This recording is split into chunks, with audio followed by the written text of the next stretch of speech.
Hey guys, welcome back to the channel. This is Ninja Knight. Make sure you like the video, make sure you share the video, make sure you subscribe to the channel, and I've dropped my Patreon link down below in the description if you'd like to join me there. Thank you. So Mcfarlane Toys has just today posted this, that their reveals keep coming. The newest Build-A wave is coming to Mcfarlane Toys February 2021. Pre-orders will begin in November. So the Build-A-Figure wave is going to be Last Night on Earth. This is a story in which Bruce Wayne, Batman, wakes up in a dystopian future. Most of the Earth has been scorched and is basically sand. There are speed force storms and tornadoes that will turn people really old very quickly and turn them into dust. There are various problems happening on Earth, and this is an Earth that a lot of superheroes have died and a lot of criminals, I suppose, super villains have died also, which leaves a very ragtag bunch of individuals. This is a story from Scott Snyder, so it's clear that Todd McFarlane is a big fan of Greg Capullo and Scott Snyder's work. So this here is Scarecrow, and I have to say that this Scarecrow looks absolutely phenomenal. This is right up Todd's alley in terms of being an absolutely creepy looking Scarecrow. I think this is perfect, and this is probably one of the best sculpts that Todd McFarlane's company has done so far. This is an instant purchase for me, and I think even the skeletal detail that we see down here of Scarecrow looks absolutely insane. I'm really a big fan of this look, and I'm very excited to see this in person. Now this figure has a big implication in terms of the Build-A-Figure, which I will show in a few moments. Next we have Wonder Woman. Wonder Woman here is sporting a mohawk. This figure, in my opinion, isn't too interesting to me because I don't really like the look of Wonder Woman in this. I think her head looks a bit too long here, and that is just a little bit of a pity. I think her head looks a little bit too big.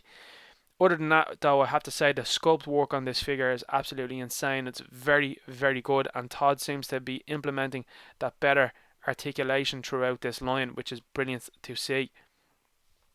The next figure is Omega or Omega, depending on which way you want to say it. And a little bit of a spoiler here, but this is an older version of Bruce Wayne, a very war-torn, battle-torn Bruce Wayne. This guy is absolutely so obsessed with getting the anti-life equation that he wants to bend the remaining people that are alive on Earth to his will. Personally, I think the sculpt on the head is a little bit soft. I would like to see that a little bit more redefined, considering the rest of the figures in this feature very high sculpt levels. I do understand that throughout the suit, though, there is plenty of sculpt work and really nice sculpt work and pattern work going through that. It would be curious to see if you get an older Bruce Wayne head for this figure. Last is Bruce Wayne Batman, based in a what seems to be straitjacket type costume.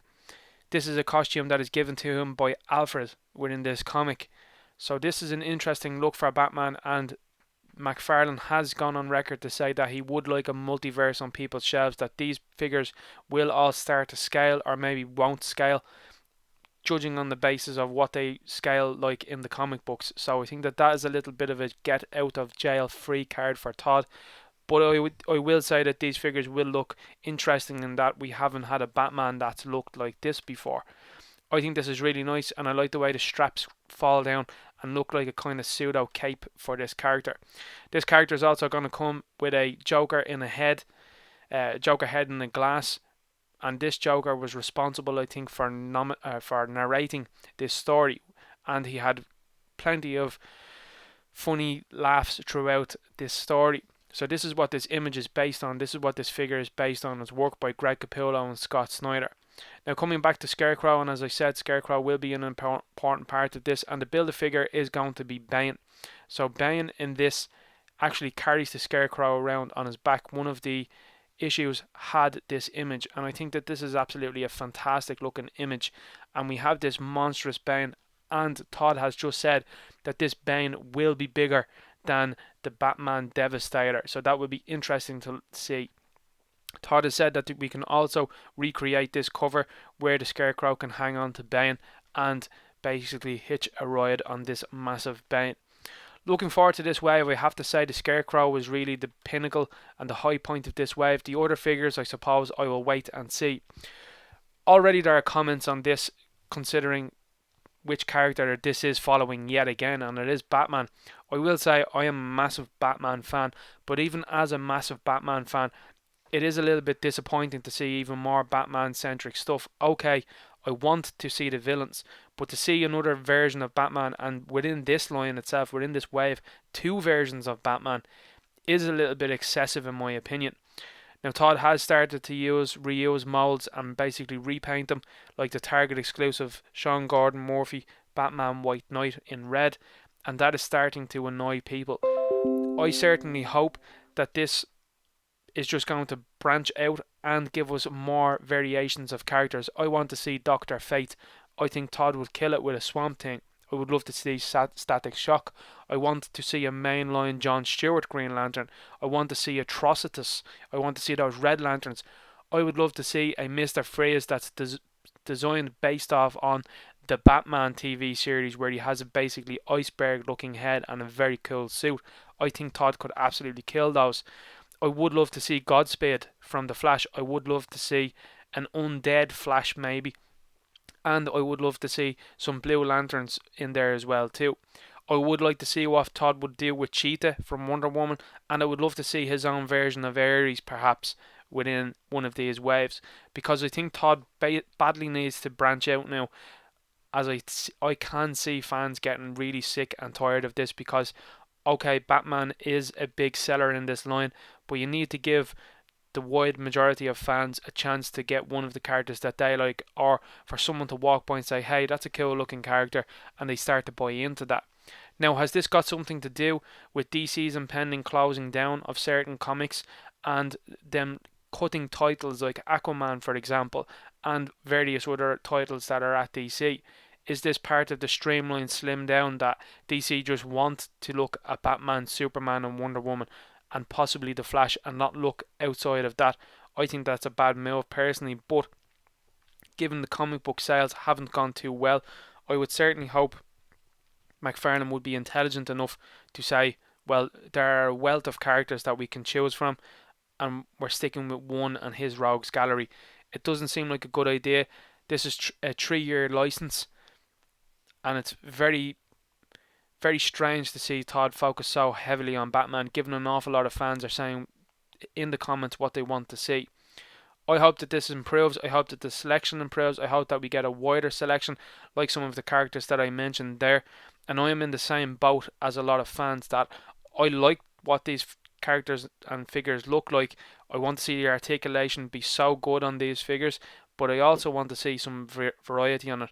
I want to see an Aquaman. I want to see a Black Manta. I want to see Ocean Master. I want to see these characters that I absolutely adore and love. Like I said, Green Lantern, John Stewart. I want to see Guy Gardner. Various Green Lanterns, Kilowog, Tom Array. All of these characters are characters that I think Todd could definitely do great variations and versions of. It's about him getting around to doing it now, because this is something that fans want to see, not variations of Batman constantly, because that will burn itself out very quickly. What do you guys think? Leave a comment below. Are you going to pick up this wave? Is this another wave that you might say, well, I'm going to pass on that?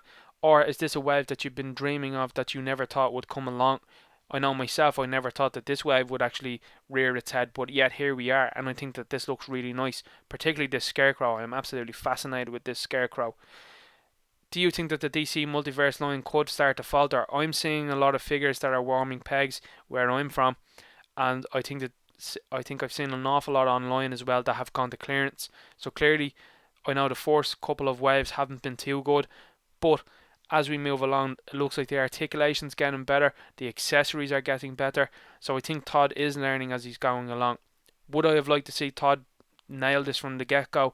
Absolutely, because I think as a guy who has been making figures for as long as he had and making bold claims like he would make figures as good as Mafex, I'm still waiting to see that, in my opinion. I'm waiting to see that quality. I'm waiting to see that articulation. That's what I want to see. And I'm looking for that variation as well too. Now, Mafex are going down a road of doing a lot of Batman characters like Batman Hush. It's being successful though.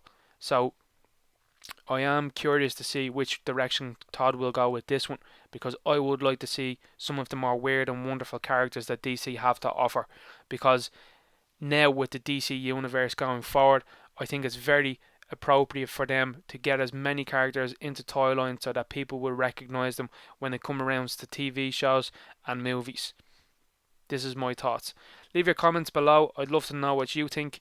Are you going to buy this wave, or is this a pass? Have you bought all of the waves so far, or have you cherry picked the line like I have so far? Let me know. Gonna leave it there. Good luck.